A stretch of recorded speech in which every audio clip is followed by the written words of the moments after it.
All right, sit back, relax, and let me talk to you for a second. Good people, y'all know who it is. Destination Devy, your boy Ray G. You can find me on Twitter at RayGQ, the captain of this here thing that we do, the leader of the All Gas Army.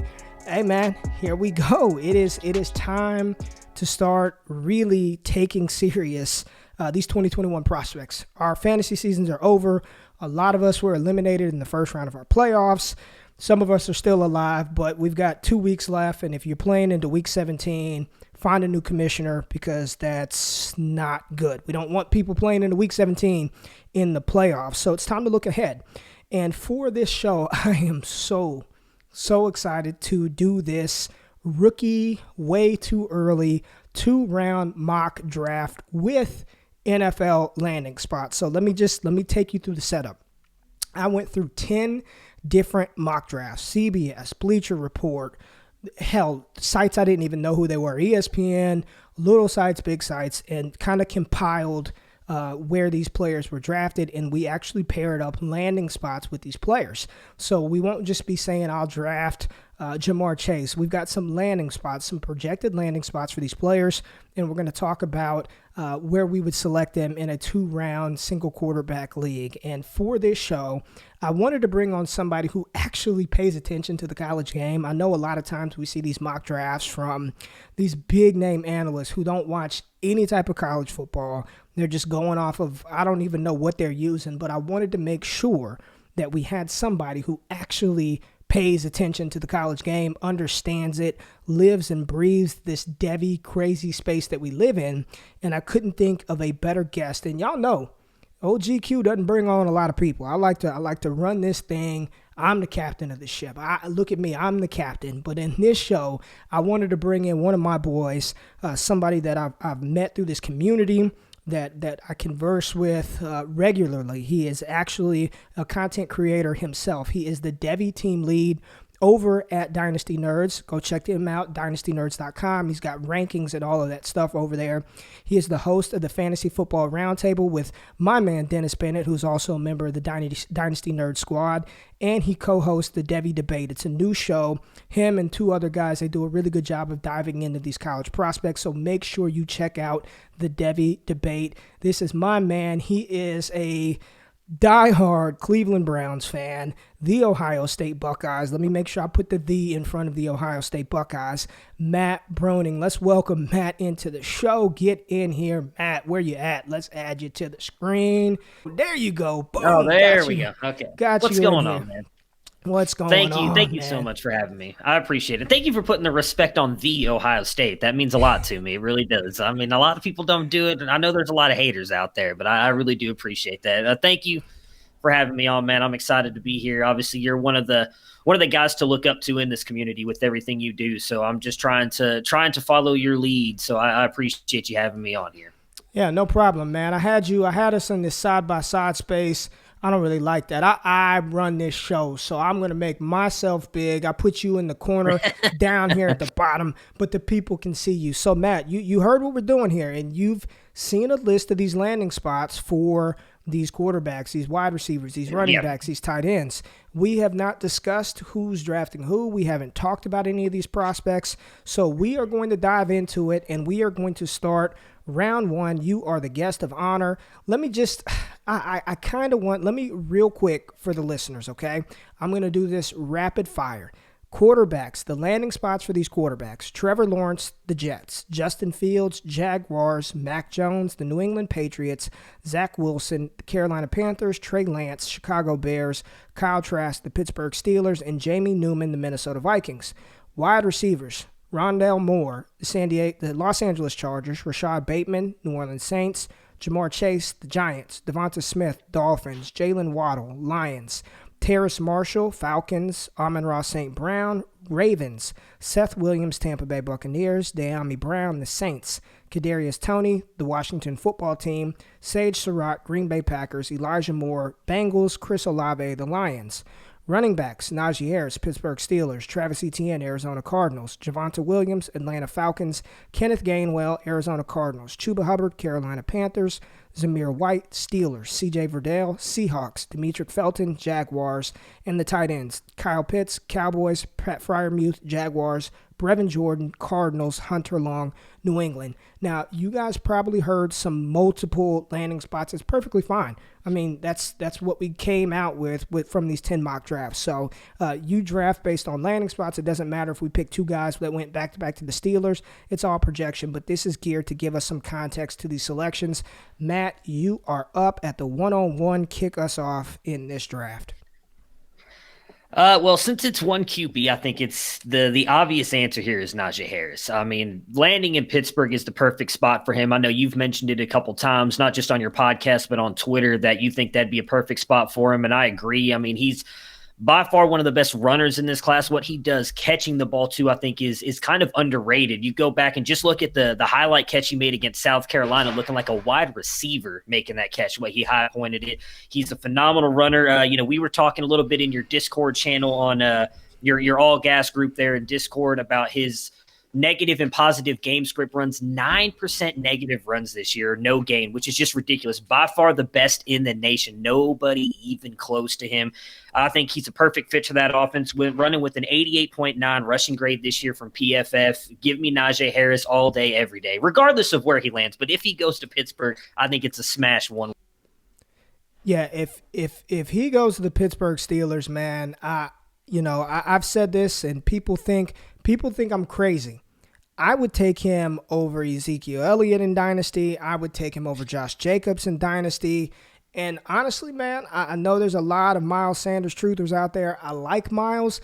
If Najee Harris lands in Pittsburgh, I would have no problem taking him over Miles Sanders. He's that good of a running back talent. To be 6'2", 230 and to move the way that he moves is insane, man. And to be as productive as he is in the receiving game, in my rankings, patreon.com/allgas, he is the number one ranked skill position player outside of the quarterbacks. So that was an easy pick. And if he goes to Pittsburgh, I think it's an absolute lock. And we'll talk about a couple of the other running backs and why we prefer Najee Harris to those other guys here coming up. But at the 2 spot,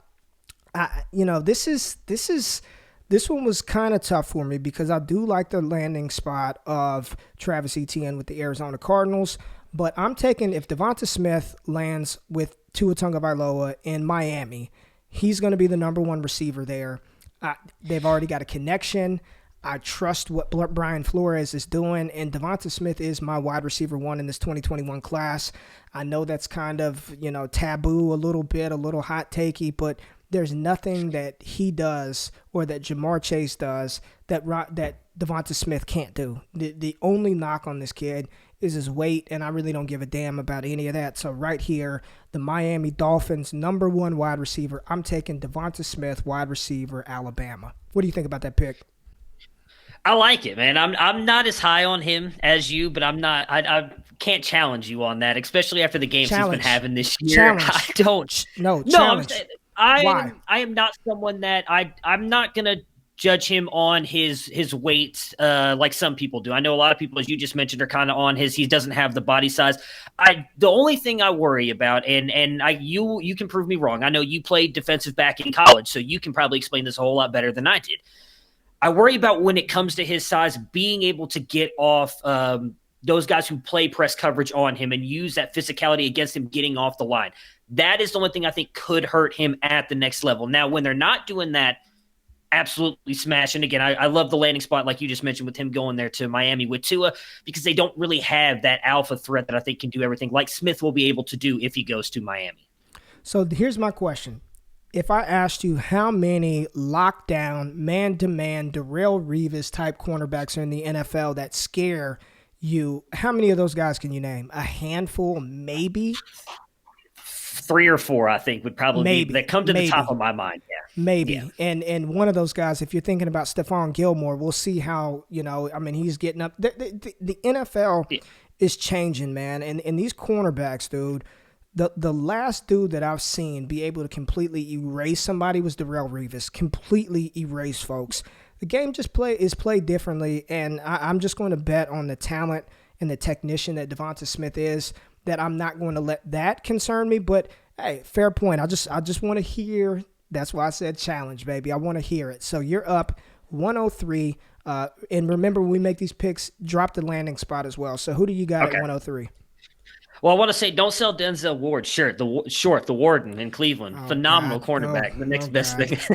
Here we go. The Browns fandom is coming out already. Let's go. 103. It is. All right, so Javonte Williams. I'm going Javonte. I know you've seen me talking about how much I love him. And the landing spot to Atlanta, I think, is perfect for him because of what he does. He does everything, right? He can do it out of the backfield. He's a great receiver. He's a great athlete, demonstrates quick suddenness, good in space. I love his ability. As soon as he's very soft hands, right? As soon as he catches the ball, he's immediately moving upfield, which is what you want to see out of a guy like him. A lot of people say he's not elusive. I don't necessarily agree with that. He's not going to be Travis Etienne or a DeAndre Swift from last year, right? Who's got that nasty dead leg that will make everybody fall over, break their ankles. But he's elusive enough, I think, once he gets into the open field, he can make you miss. I think he's going to be a little bit faster than some people give him credit for. My biggest issue with him, really, I know a lot of people bring up him and Carter kind of producing the same. I just think Williams stands out more. When you watch him on film, he pops more than Carter does. I know Carter looks good, but I think Williams pops more. The only thing, and I feel like he's corrected it some last year in 2019, he had ball security issues, which I haven't seen as much of this year. So if he continues to show that, I'm sure they'll probably play in a bowl game. I know there's talk now that he might go back. I hope he doesn't, because I don't see how his stock could get any higher. What? I know. It's all over Twitter at the moment right now. I was just debating that right before we jumped on here. A lot of people talking about they think he should go back to school. And I'm like, I don't see that one. I don't understand that one bit. But, I'm just a dude sitting on my chair here in Texas. So I don't know what I'm talking about. Okay. I don't like that at all. I don't even want to speak that into existence. And I really hope it doesn't happen. I love the pick right here at 103. I'm really close. I'm really close to moving Javonte Williams over Travis Etienne. I'm like this. Let's do it. This close. I do believe. Let's do it. I do believe that he profiles as a better 3-down runner back, a more complete rusher at the NFL level. At 5'11", 220 pounds, his ability to catch the ball is super impressive. I think he leads the country in broken tackles. We saw what he did versus Miami, but this didn't come out of nowhere. He was good last year as well, right? He's now on the radar. He's on the map this season. So if he lands with the Atlanta Falcons, Todd Gurley's on a 1-year deal, and behind him they have absolutely nothing. Ito Smith, Brian Hill is garbage. So I really like that pick of Javonte Williams to the Falcons. So I'm up here, 4th pick in round 1. 2021 guys, and I'm pretty happy because I'm going to take my wide receiver too. I'm loading up on these wide receivers, and I'm taking Jamar Chase, wide receiver out of LSU. Fantastic. And let me just say this. Let me make this abundantly clear. I know a lot of people like to talk about who's your running back 1, wide receiver 1, quarterback 1, all of this stuff. Ultimately, like, what I like to do is tier-based approach, right? I've got 4 wide receivers inside my tier 1, and I'm telling you, Matt, like, I'm not just saying this. Depending on the draft capital, depending on where they land, I don't care. I would be fine with any one of those 4. If it's Smith, if it's Waddle, if it's Jamar Chase, or if it's whoever the hell else I have, Rondell Moore, I don't care, man. Like, get whoever's on the board at that time. I'm going to look at the draft capital, and I'm going to take the landing spot into consideration. So just because I have Jamar Chase as wide receiver 2 inside the tier, he's a tier 1 prospect. I think he's a stud. I think he's going to be a fantastic NFL wide receiver. And right here to get him at pick 4 in this draft, I love it. And I don't think the opt-out has any impact or bearing on where he's going to be drafted. It's going to be, at worst, I'm being conservative here, a top 15 pick in the NFL draft at worst. The dude is a stud, man. Now, he's not Julio Jones. We can stop with that. He is not even that big. He's 6 foot, 200 pounds. He's not this big. I think people get the perception because he was so good at breaking tackles and he's really good when the ball's in the air, that he's this big, imposing wide receiver, and he's not. He's not that. He's very athletic. He's great after the catch, but he is. We did a film breakdown on him. You joined me for that one.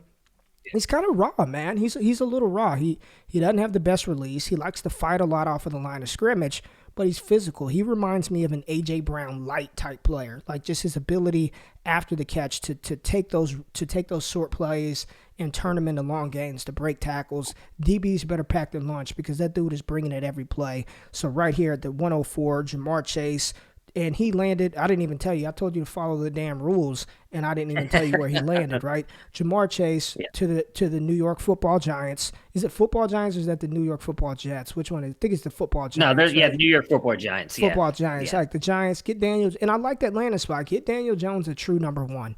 I like Darius Slayton. He's not a number one. Evan Ingram can't operate like Travis Kelce is another one. I'm not a big believer in Danny Pesos. I'm not even calling him Danny Dimes.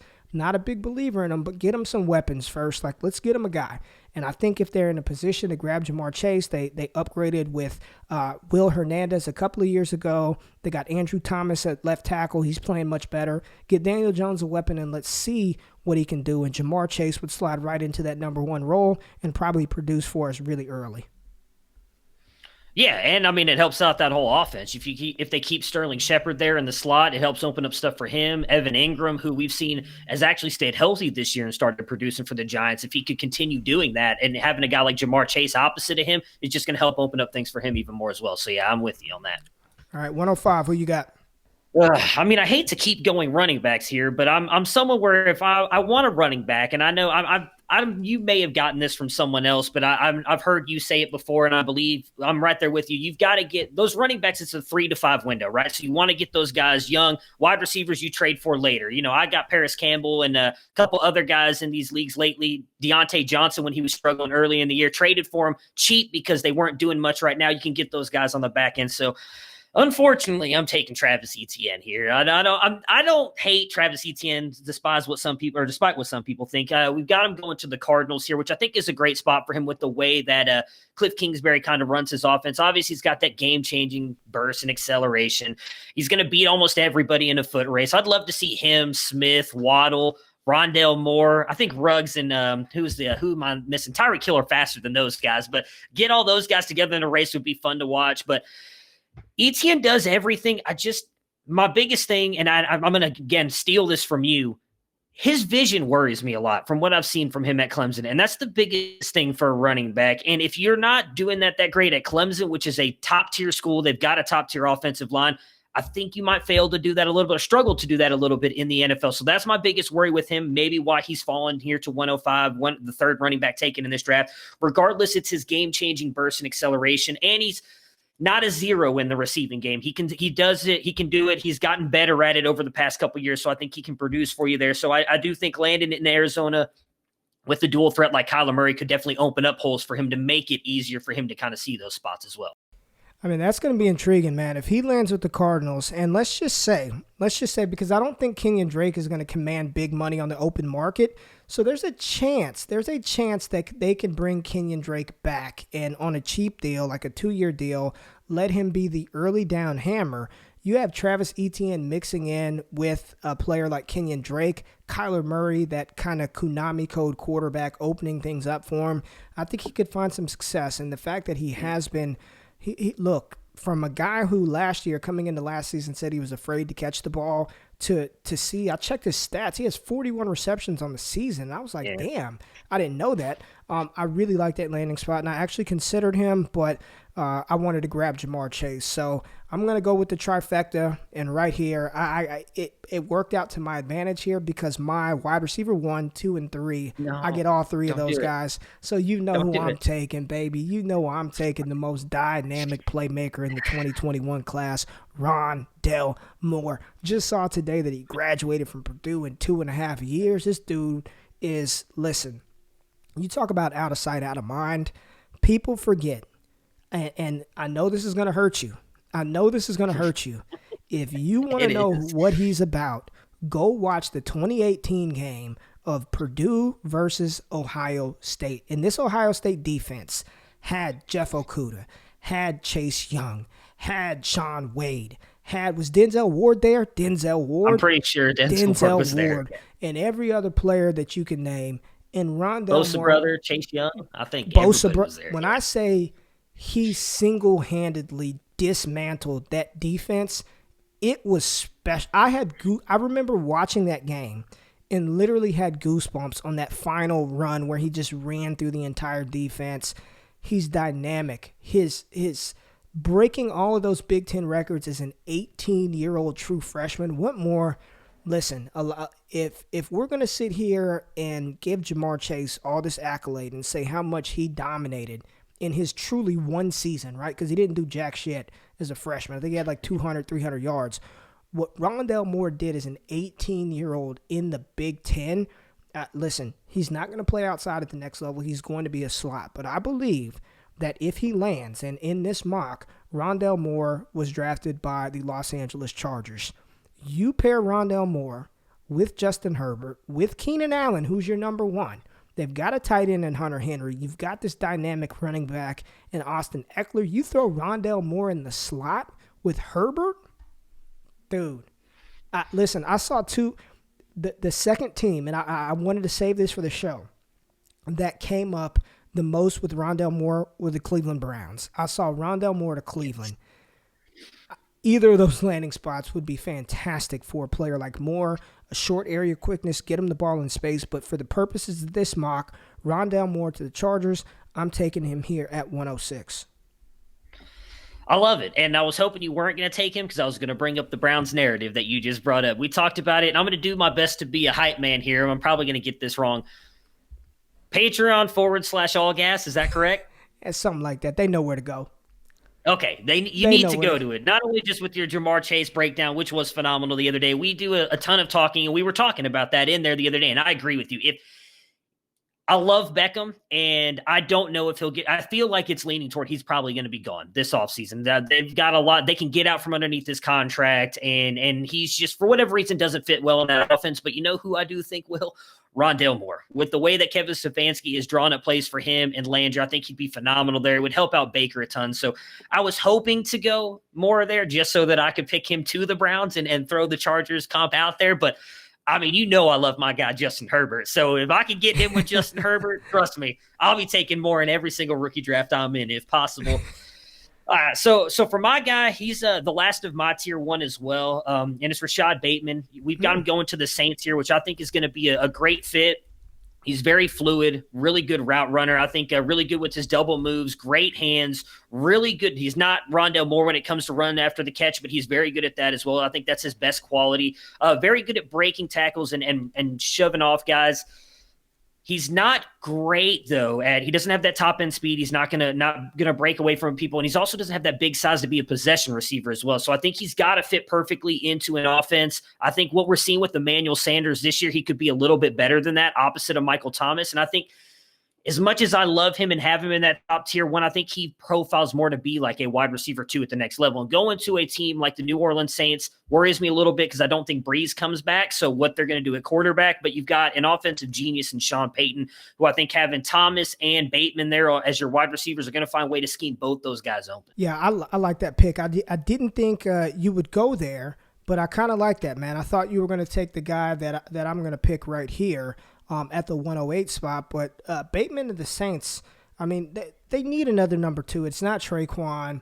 Sanders is older, but the concern is, and it's the concern for Michael Thomas, it's the concern for Alvin Kamara. Who's the quarterback? And it seems like they're going to go with Taysom Hill.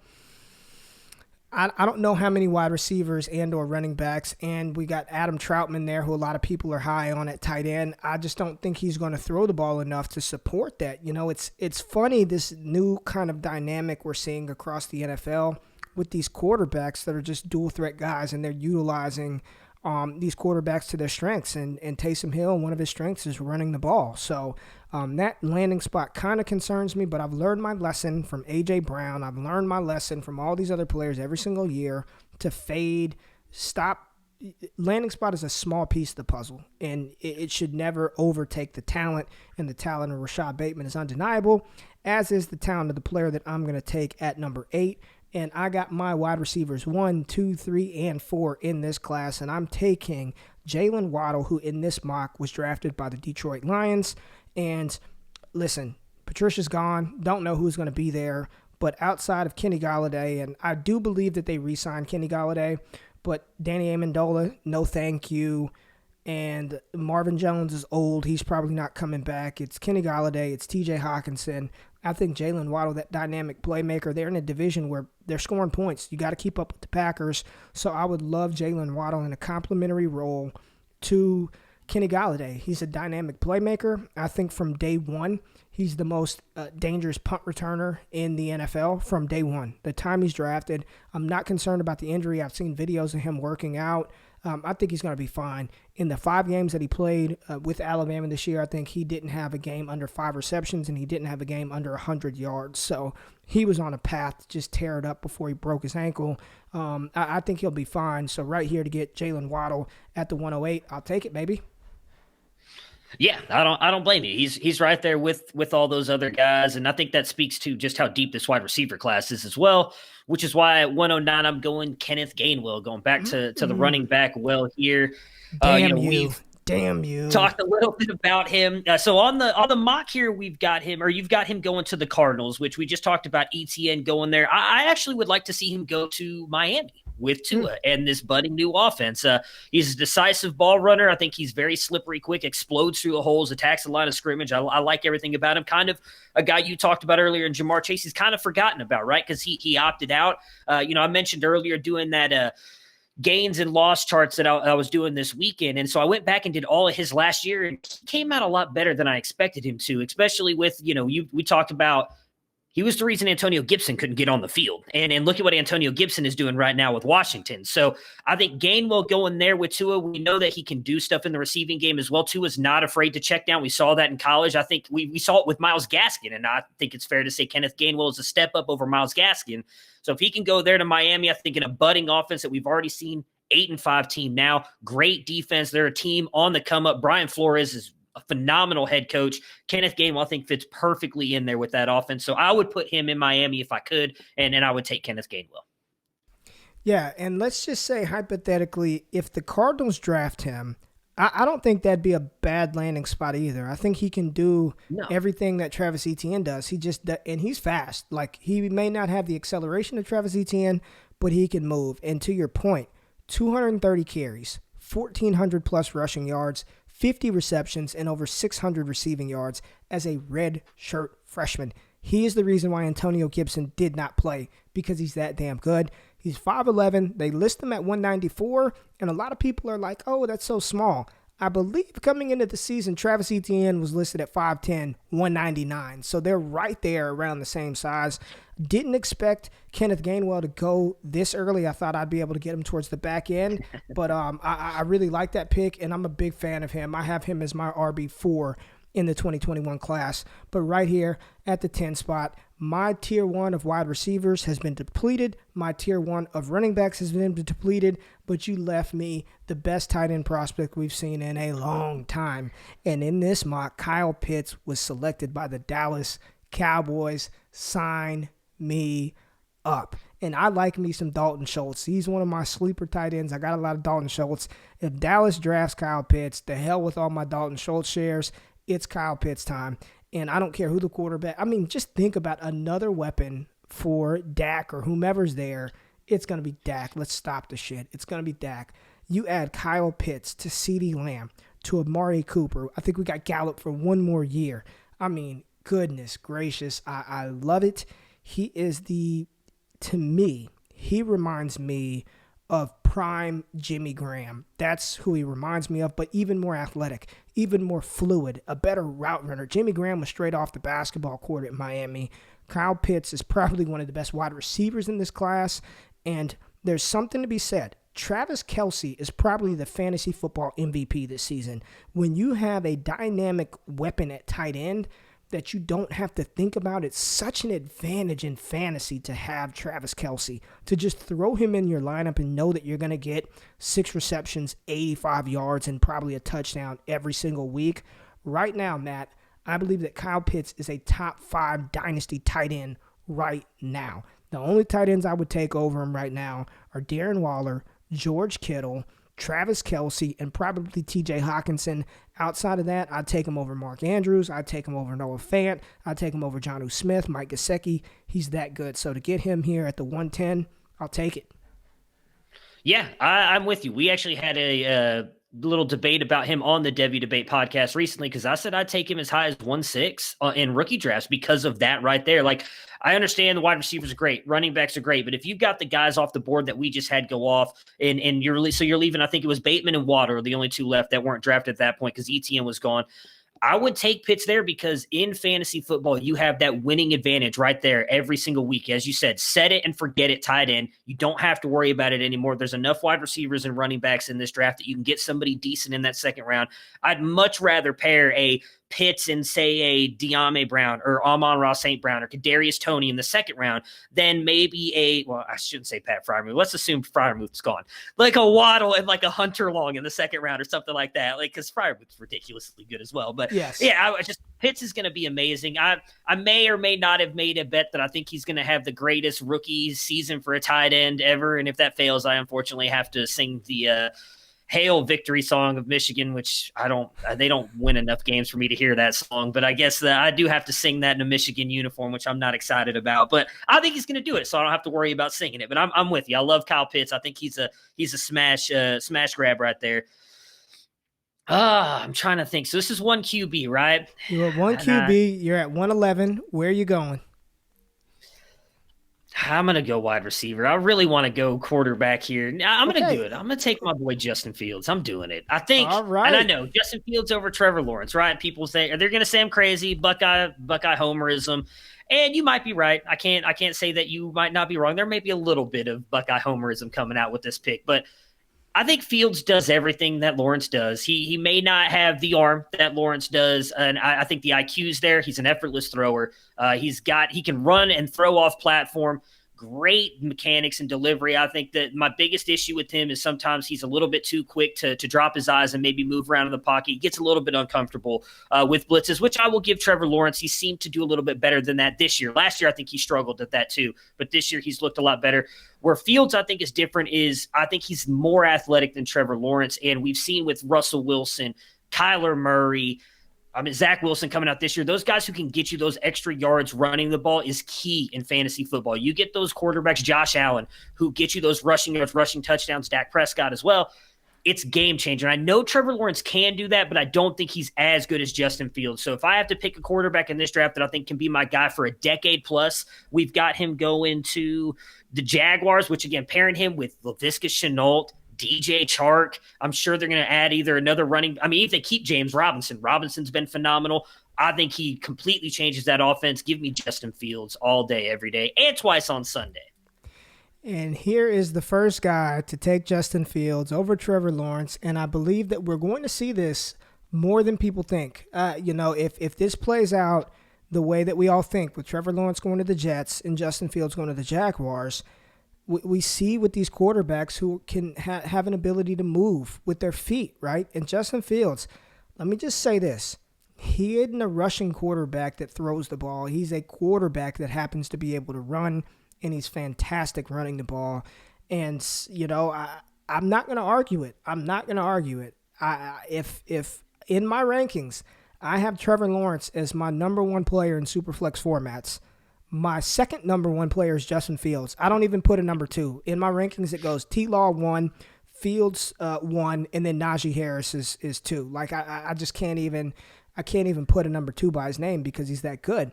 And right here, to round out round 1, I'm going to take a quarterback as well. And let me say this, and I was on Michael Liu's show. Michael Liu, Big Dogs Gotta Eat, BDGE, Market Watch Mondays, and he made a great point.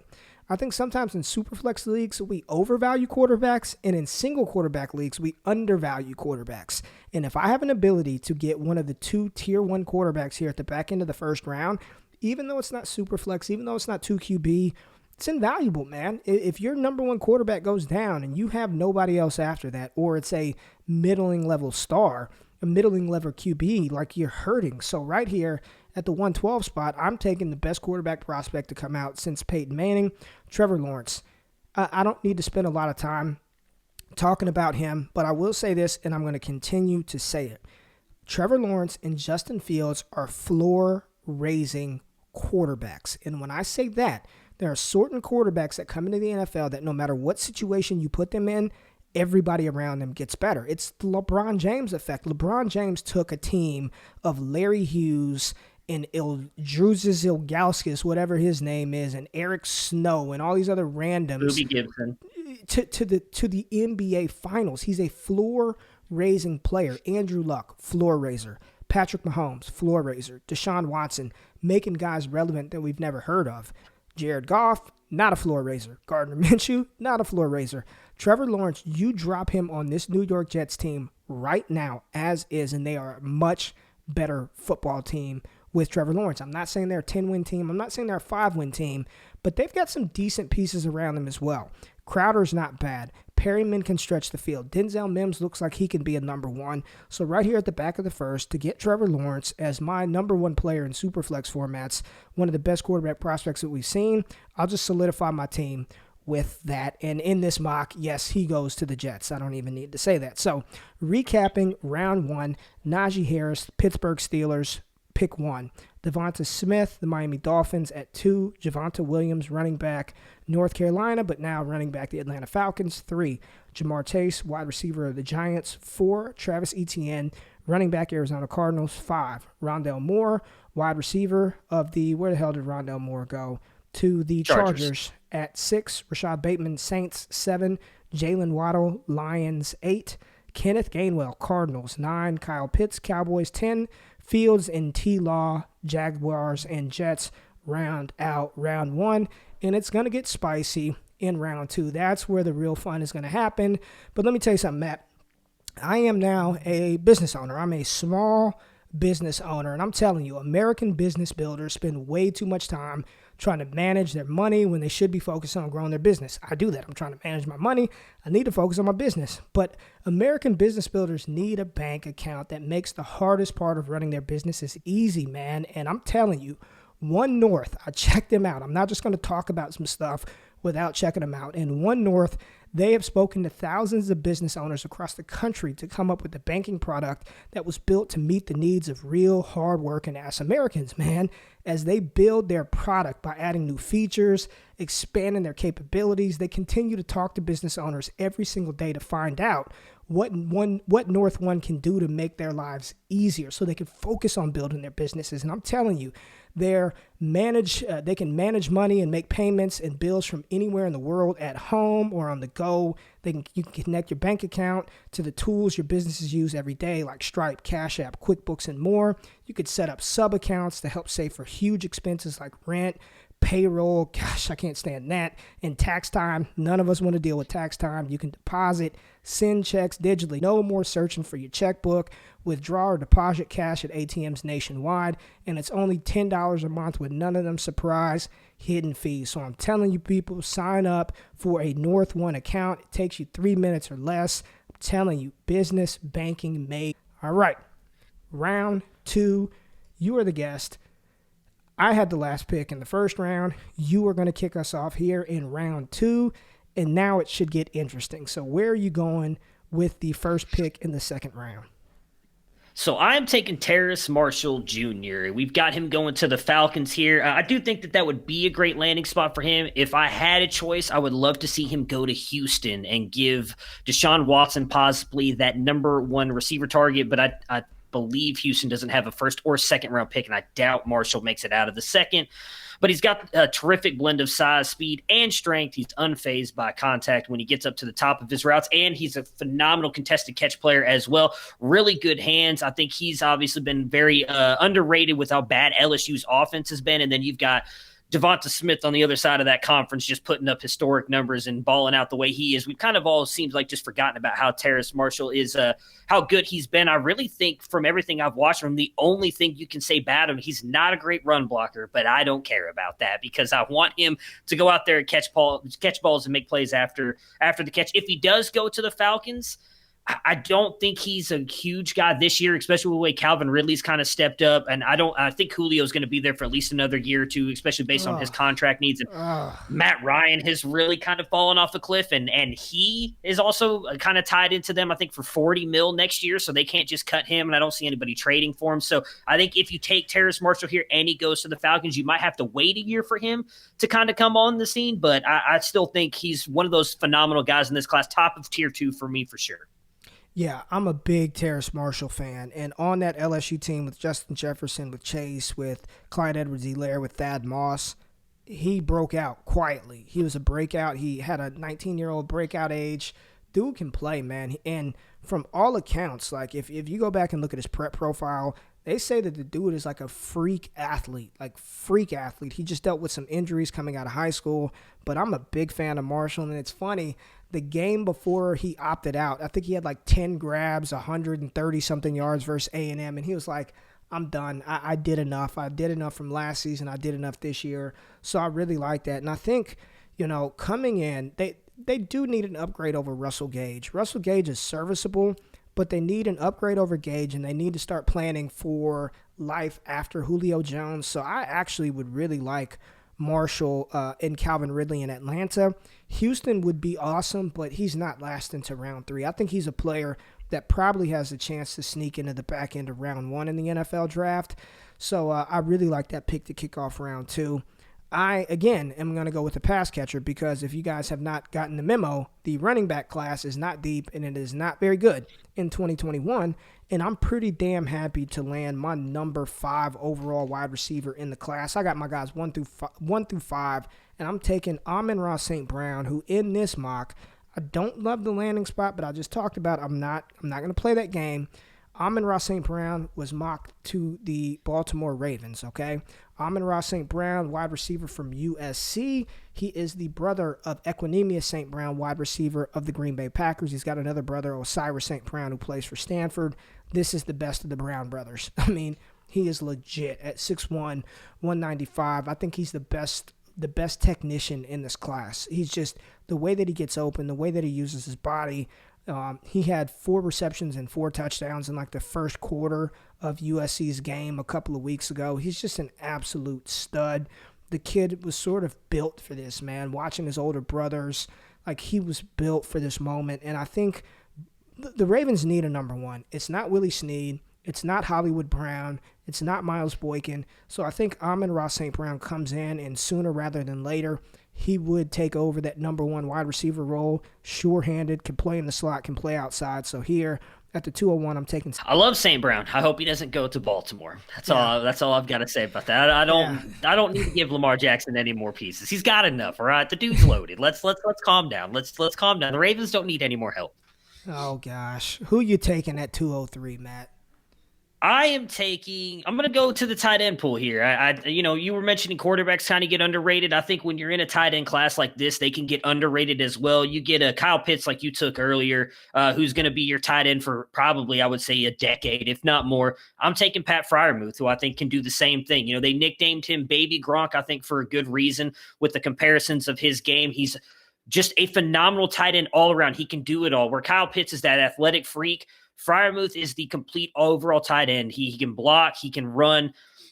Really good speed, actually, which I think gets a little bit underrated here. He's got significant burst. He can make it look difficult for not tight ends, my goodness, linebackers or even safeties and cornerbacks to cover him at times. He's already pro ready. I honestly don't see any knocks in his game whatsoever. If you want to pick one negative thing, you can say he got injured this year. That's about it. I think he's going to be phenomenal. It's got him going to the Jaguars here, which again, it would be phenomenal if they can get him and then pair him with Justin Fields as well. Just gives him another receiving threat opposite of DJ Chark and Laviska Shenault. That offense would be very scary next year, and especially if they can get a decent offensive-minded head coach in there. Yeah, man, he's the one tight end that I thought could push Kyle Pitts for that tight end 1 spot this season. He's just so good. He looks like Travis Kelce. I mean, the way he plays, they line him up in the slot. He's probably, if we were going to compare these two to like previous tight ends, it almost be the argument of Fant versus Hawkinson, right? I was going to say that. We all knew that Fant was probably the more athletic, the receiving option like a Kyle Pitts, but Hawkinson was the more complete tight end that can stay on the field at all times. That's Pat Freiermuth, but I think this tight end class is special. These guys here, and I'm not even just talking about the big 3. Even after that, there's some really good players at the tight end position. So if you didn't take Freiermuth there, I was going to double up on tight ends. Right here, I do not like this pick. I don't like it, but if this team takes this player, I do think he would probably be the starting running back, and my advice would be I would probably trade him after a blow-up game. I would probably try to trade him for a lot, but I'm going to take Zamir White, who was selected by the Pittsburgh Steelers. Zamir White is my RB5 in the class, and let me not diminish Zamir too much, right? Coming out of high school, he was the top-ranked running back. He was phenomenal, right? He was one of the top-ranked running backs, if not the top. Tore his ACL the senior year of high school, goes to Georgia, tears his other ACL in his freshman season, so that was canceled. He comes back next year. He comes back last year and looks okay, maybe, but they still had DeAndre Swift. They had Brian Herrien, so they didn't really need him to do anything. This season, he looks like a man who's playing with confidence, who trusts his body, and he looks good. He looks like a good running back. The problem is double knee injuries, double ACLs, and I know a lot of people say Frank Gore. It happened to Frank Gore. Frank Gore is also an anomaly. The fact that he's still playing running back in the NFL right now, you just don't see that happen a lot, right? So with 2 ACL tears, Zamir White is a player that if he's drafted with any kind of draft capital, and I honestly, Matt, I think he's a player that can come back for a senior year. I don't even think he's a lock to come out this year.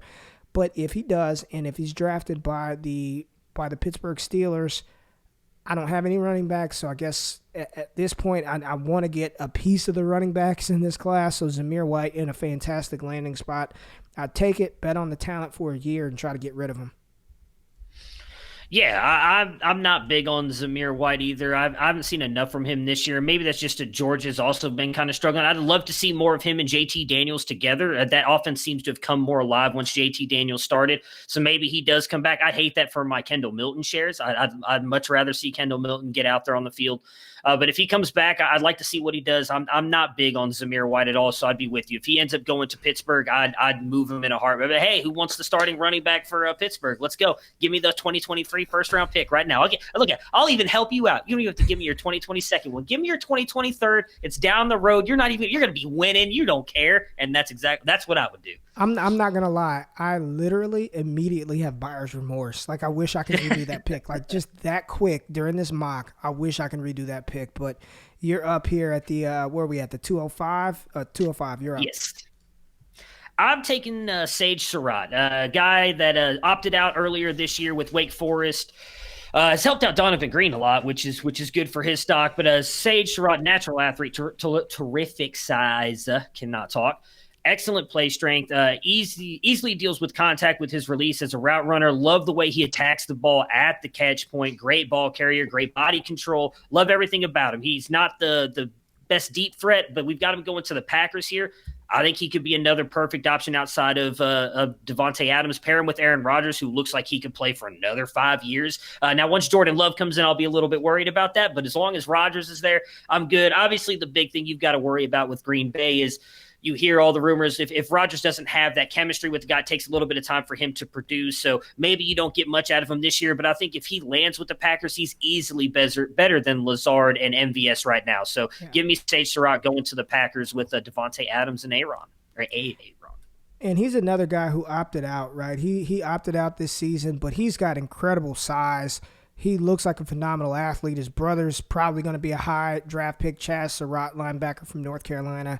So that's actually a really good pick. And I'm a big Allen Lazard truther. If Sage Surratt is drafted by the Packers, he's the second best wide receiver on that team to Devontae Adams, right? And if he can develop that chemistry with Aaron Rodgers, I think at his size, man, Rodgers just likes to YOLO that ball. So if you could throw it to that big 6'3", 6'4" wide receiver, and in this class, we don't have a lot of those big guys, right? We got a couple, but, I mean, he's probably one of the better big guys that we have in this class. So I think that was a really savvy pick.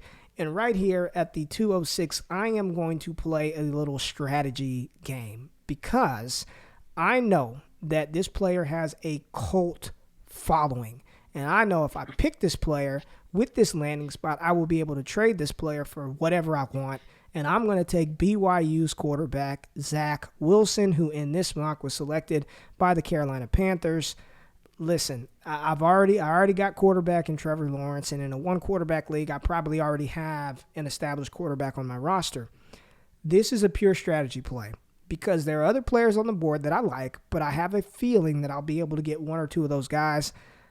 I don't know if you would have taken Zach Wilson with your next pick, but I like this right here because I know with Christian McCaffrey, with DJ Moore, with Robbie Anderson, with that offense, somebody will give me what I want for Zach Wilson. So I'm going to take Zach Wilson here. I think he's a phenomenal talent. Let me say this. I think he's a phenomenal talent.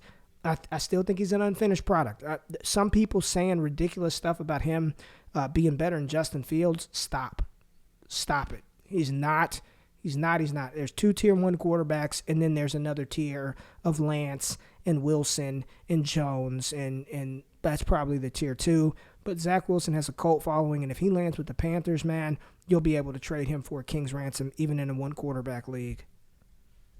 Yeah, I agree 100%. You're going to have those your couch general managers in your fantasy football leagues that when it comes to rookie time, they're going to see him get drafted, put on the highlights of like, oh, what can this kid not do? Because they don't watch the tape and see everything that he's done. I don't understand why everybody hates Justin Fields. That's really what I took out of your talk right there, is that Trey Lance was better than Justin Fields earlier this year. Now Zach Wilson. Soon Kyle Trask will be if he beats Bama this weekend. Like, it's ridiculous. I don't understand why everybody hates Justin Fields.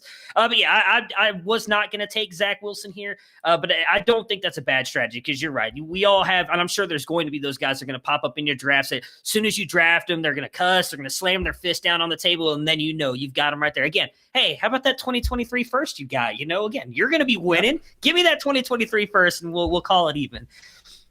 Speaking of all, now I forgot who I was going to draft. I was getting all ready to pull it up. 207. Who you taking? Forgot. So I'm at 207. So I've got 3 picks left. I know I want to draft at least one guy that might surprise some people. So I'm going to go with De'Ami Brown right here. Quick, decisive, physical guy after the catch. I like him. I love how he physically and fearlessly works the middle of the field. He's not afraid to catch that ball and take the big hit, hold on to it. He's competitive against blockers. I do think does get hung up a little bit sometimes when those guys press him at the line, but outside of that, I like him. Struggled with some drops this year, but that's not something I think he can't improve on. We've got him going to the Saints here. So again, same thing I said earlier about Rashad Bateman. I think whoever lands here, your biggest fear is going to be what they do at quarterback if Drew Brees moves on. I honestly think they're going to take somebody in this draft this year because I don't think Taysom Hill's the future, even though it does seem like Sean Payton thinks that. But pairing any of these guys with Sean Payton, I think, just helps him out because he'll find ways to scheme them open, whether it's Taysom Hill at quarterback or somebody else. So give me a guy like Brown, who, again, I think profiles to be the perfect opposite of Michael Thomas.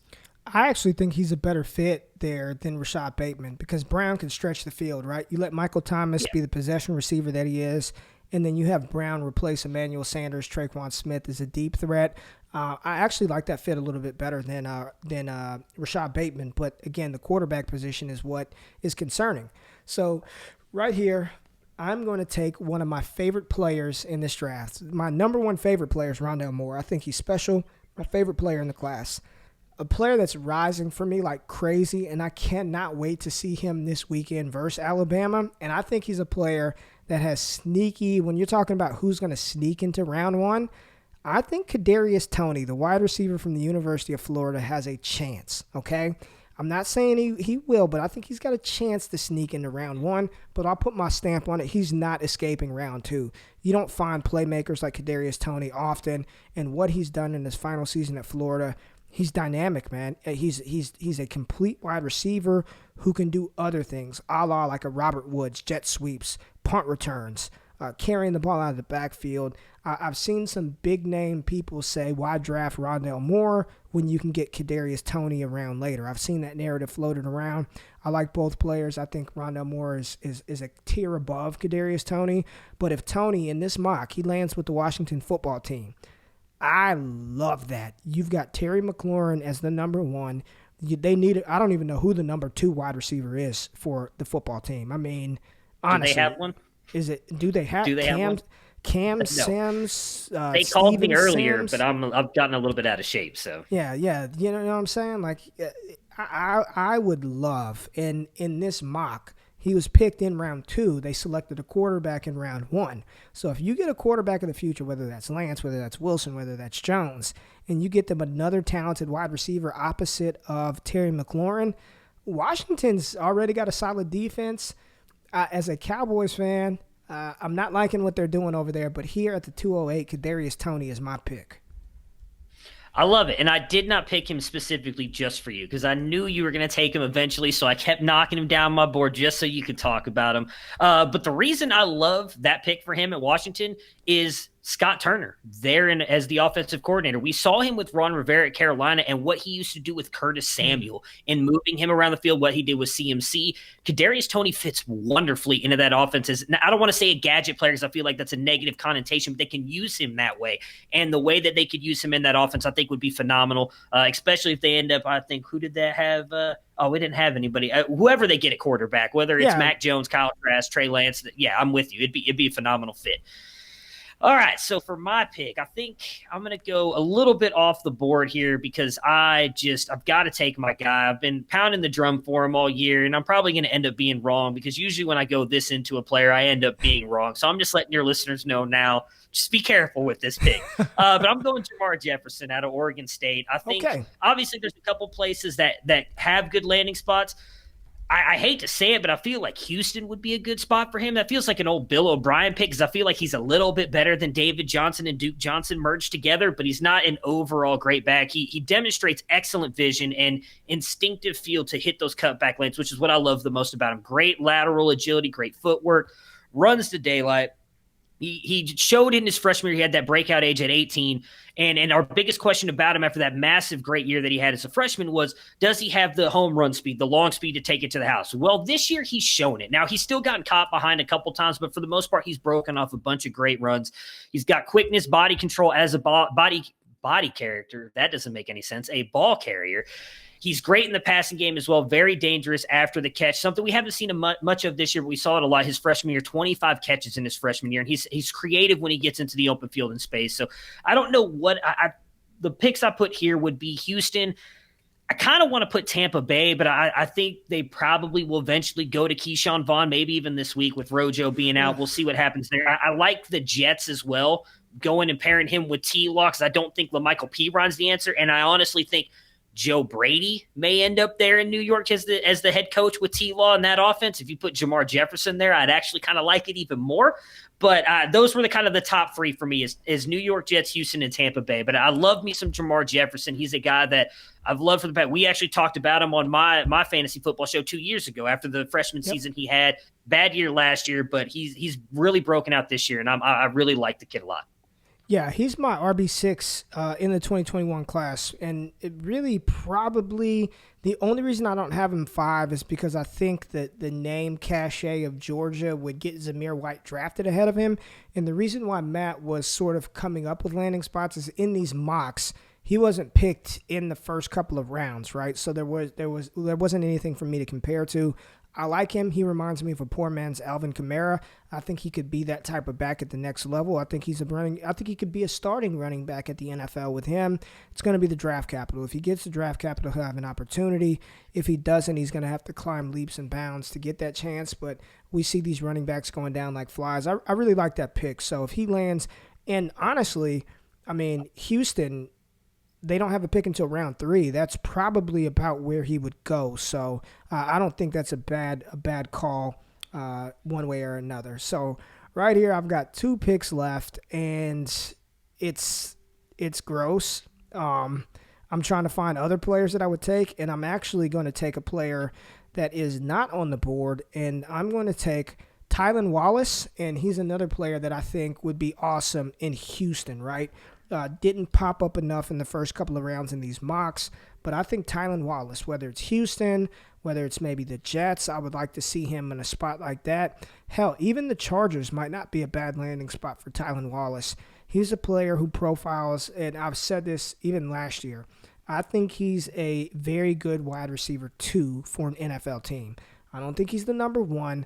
I don't think he's going to be a top 12 dynasty wide receiver, but I think he's going to be a good wide receiver 3 for us in fantasy that can give us wide receiver 2 weeks and sometimes wide receiver 1 weeks. He's phenomenal at the point of a catch. He's really good after the catch. I think he's a solid receiver. He opted out. His stats are kind of crazy. They're almost identical to what he had last year. 9 games, both seasons, 53 receptions. The yards are damn near identical. I think he's got 2 fewer touchdowns, but all he had to show is that he was healthy after tearing his ACL. He's shown that he was healthy, and I think he's going to be a day 2 pick in the NFL draft. Yeah, I love Tylan Wallace. I think that'd be a great spot for him to land, and I love him as a prospect altogether.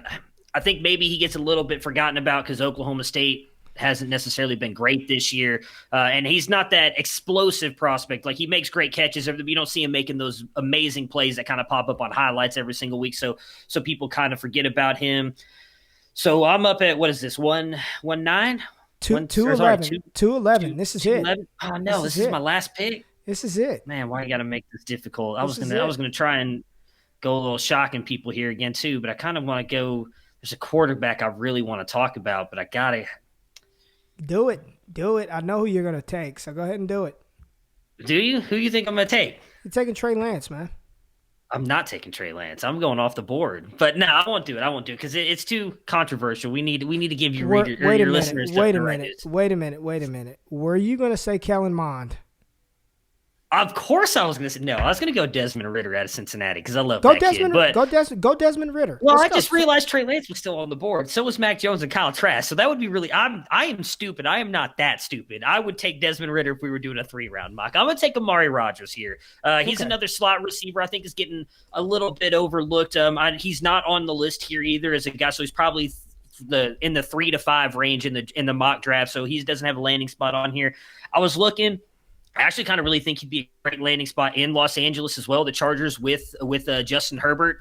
I think he profiles to be that slot receiver. We've seen him have a huge step up this year, finding great success there with Trevor Lawrence. Great at the catch point. He does a good job, I think, breaking tackles. I don't think he profiles to be anything more than a slot receiver, so I think he's got to go to a high-powered offense that he can bring you that return on value, which I think being with Justin Herbert would do that in Los Angeles. So I take Amari Rodgers here at the end of the second round.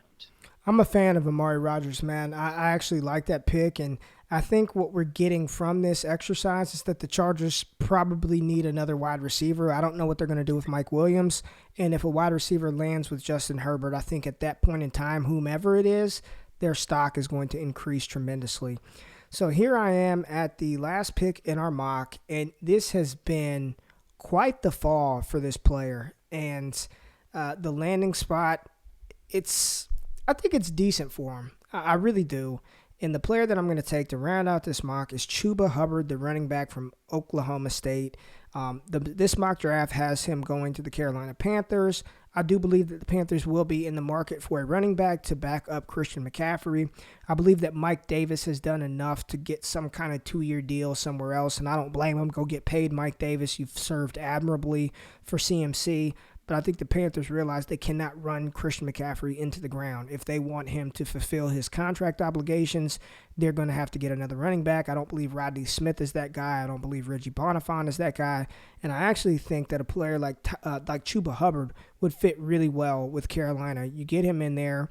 He's a Raheem Mostert, Tevin Coleman, upright speedster, lacks a lot of lateral quickness, can catch the ball out of the backfield, but he's got that home run ability. So I think I actually think that'd be kind of a nightmare backfield to have to deal with. You've got Christian McCaffrey doing his thing, catching the ball out of the backfield, running in between the tackles, and then you spell him with Chuba Hubbard. He would immediately become one of the high-end handcuffs. Like we talk about Tony Pollard. We talk about Alexander Madison. I don't consider Kareem Hunt a handcuff. He's not. So let's stop saying that. He's just another running back for the Browns. But I think at that point, Chuba Hubbard would probably become the most valuable backup running back in the NFL for fantasy purposes. So I'm going to go ahead and round it out. And it has been a long fall for my man Chuba Hubbard this season. Yeah, I do think that'd be a great spot for him because of what you just said right there, Kareem Hunt. If you could have a Kareem Hunt, Nick Chubb kind of backfield there with two guys who are more versatile than those guys as well, because Chuba Hubbard can do it in the receiving game as well. So imagine if Joe Brady doesn't leave and you're lining those two guys up in the backfield opposite of what was the quarterback that the Panthers took? Was it on the mock? I can't remember. I think he took Zach. I think they took Zach Wilson. Okay, so you got Zach Wilson who can run by all these people, and then you got Chuba Hubbard, CMC, then you've got I'm trying to see a tight end mock there really quick. They'll get one. Yep. Robbie Anderson. They're going to take Brevin Jordan, and then all of a sudden it's like as you said on one of your past shows, it's Thanos getting the Soul Stone right The there all of a stone, sudden, baby. and Carolina looks almost unstoppable. So yeah, that'd be a great fit for them if they could do it. And I think it'd be really good if they get an offensive coordinator if Brady leaves to kind of use those two guys in the backfield, like I just mentioned with Stefanski does with Kareem Hunt, and Nick Chubb. All right, so to recap round 2 of this one quarterback mock, we kicked it off with Terrace Marshall to the Falcons, Amon-Ra St. Brown to the Ravens, Pat Fryermuth to the Jaguars, Zamir White to the Steelers, Sage Surratt to the Packers, Zach Wilson to the Panthers, De'Ami Brown to the Saints, Kadarius Toney to the football team, Jamar Jefferson to Houston, Tylan Wallace to Houston, Amari Rodgers to the Chargers, and Chuba Hubbard to the Panthers. Matt, one player that was not selected, whether they're on this list or somebody that you had to talk about that you think people need to know about, who would that one player be? Just a bonus shot. Chris Olave. I'm just kidding. Desmond Ridder, quarterback out of Cincinnati. I do think he's going to be a guy who gets that possibly even third-round draft capital this year. He struggles with deep ball placement, but outside of that, he's a dual-threat quarterback. He's not getting enough love because he's playing at Cincinnati. Not a lot of people have watched him, but I think he's a really well-rounded quarterback prospect. And if he gets that day 3 capital, he was a guy if I picked him, I was going to say I could see him going to the Saints and being that guy because it seems like Sean Payton wants that dual threat quarterback, and he's got it in a way in Taysom Hill, but Taysom Hill just is not a good thrower of the ball, where Desmond Ridder is outside of the deep ball placement. What he brings with the legs, I think, is an upgrade over Taysom Hill, and I do think he'll get that third, maybe fourth round draft capital, but I really think he'll go third round. So Desmond Ridder is a guy that I would watch, especially in super flex drafts. I don't think enough people are talking about him, and he could really kind of be a guy who's a starting quarterback soon. And this isn't a hot take, man. There are people out here who are saying Desmond Ridder, is right there after Zach Wilson, Trey Lance. So there are people who liked Ridder over Kyle Trask or over a Mac Jones. So I think we're going to hear more buzz about Ridder. And we kind of made a joke. I saw a mock on CBS with Kellen Mond in the first round to the Saints. So I think there are going to be a couple of other the league is QB thirsty right now. I think there's a lot of subpar quarterback play. For me, a player that we didn't discuss, Brevin Jordan to the Cardinals. I think that would make a ton of sense. Arizona needs a tight end. I see Seth Williams to Tampa Bay. That might be more indicative of maybe Chris Godwin not being there long term. I wouldn't want that either. Chris Olave, we talked about him to the Lions, Elijah Moore to the Bengals. But for me, a player that I really love the landing spot that I think would make an excellent complement to this running back right now is Demetric Felton. He was mocked to the Jacksonville Jaguars more times than not. I think they need to find somebody to spell James Robinson. And if you get a player like Demetric Felton, a converted wide receiver running back hybrid, you pair him with Justin Fields, with James Robinson, I think that would be an excellent landing spot. What I've noticed doing this exercise, and this is the first time I've done this, right? We do all these rankings, but when you actually have to draft these players, like the class is deep, but it's deeper when you have super flex, right? Like as I'm looking at the second round, it got nasty real quick, man. And if you don't get, my big takeaway is if you want a running back, I know Kenneth Gainwell went 109 in single quarterback leagues. You may have to do that there if you want to get a running back that's got any chance of being fantasy relevant. Which I don't believe Kenneth Gainwell is a 3-down runner at the next level. I don't think he's a bell cow back, but I think he can be an absolute monster in PPR formats. Right? You're going to have to get your running back early. I think Harris, Etienne, Williams, Gainwell probably should be top 10 in single quarterback leagues, because after that, you're looking at Zamir White, Felton, CJ Friedel, Jefferson. It just got kind of nasty real quick. What's sort of your takeaway from doing this? Yeah, I'm with you. And that's why I went so heavy running back early, because I felt like the wide receivers fall a little bit better. And then you're going to be able to get one of those guys. For me, it's that running back and tight ends, which again, I feel like we mentioned it with the quarterbacks and tight ends in one QB drafts. They seem to fall anyways, but if I can get that Pitts or Fryermuth, I'd really be happy with that. A guy that we failed to mention, but has really been kind of popping up here, Michael Carter as well at running back. Javian Hawkins has been really explosive. I think he has a role in the NFL, not as a 3-down guy, but those are a couple guys you can probably get late second or third round that might produce something for you, but are not going to be those overall running backs. So I'm with you. Outside of those three, and again, I'm higher on Jefferson than a lot of other people. He's the guy that I would grab in the second round. I think could be like an RB2 for you. He's not going to be an RB1, but an RB2 decent guy you can put in your lineup every week. the running back class is not as strong as we thought it might be earlier in the year. It's really kind of fallen off. And really until 2023, I don't think anybody's expecting next year's to be any better. Breece Hall and Spiller, and that's probably it that you really trust right now. So if you need a running back, this is the year to try and trade up and grab a guy if you can. Yeah, man. And I just want to say I appreciate you coming by, Matt, for this exercise. This was really helpful for me. It's got me thinking about a couple of things.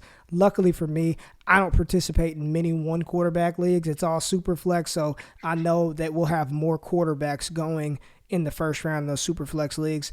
I hope you guys appreciated this, and I hope you guys check out Matt's work, man. Go to Dynasty Nerds, check him out. Follow him on Twitter at SportsFanaticMB. Check out his show with Dennis. All right, go check out the Fantasy Football Roundtable. I'm not joking, man. These dudes put out a damn show. It seems like every day. I'm like, how many shows are you doing? I'm getting Periscope notifications from Matt. I'm like, dude, what are you doing, man? Make sure you check out that show. And then the Devy Debate, one of the new shows that he came up with. Please check that out. Matt, we thank you for coming by, stopping by to talk to the good people on the podcast, on the YouTube channel. Really appreciate you, Matt. Thank you for having me on, man, and keep killing it in the Devy community. That's all I can do. All gas, no brakes. I appreciate you all stopping by, checking us out. If you like the content, make sure you smash the subscribe button, hit the thumbs up button, like it. Tell us what you think about our mock in the comments. Who won, me or Matt? Najee Harris or the guy who got Devonta Smith and Jamar Chase and Jalen Waddle and Rondale Moore? Y'all know it was me. Just tell me in the comments, GQ, you killed Matt in that mock draft. But check out his content, check out his work. And if you want more access to me and get these rankings and the database, patreon.com/allgas. Hope y'all enjoy the day. Y'all know what, man. I'm rambling. I'm out of this thing. Peace.